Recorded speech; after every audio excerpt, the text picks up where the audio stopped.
Welcome to the Funeral Program Site Questions and Answers video series. Today's question is, are funeral programs necessary? Funeral programs can be distributed at a funeral or memorial service.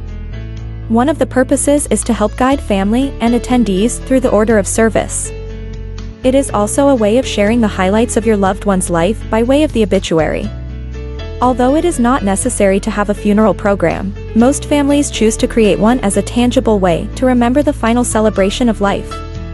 The funeral program does not have to be elaborate and can be as simple as a single sheet of paper.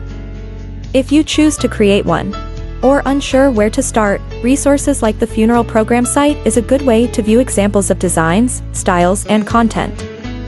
Thanks for watching. See you next time in another answer and question video only here at thefuneralprogramsite.com.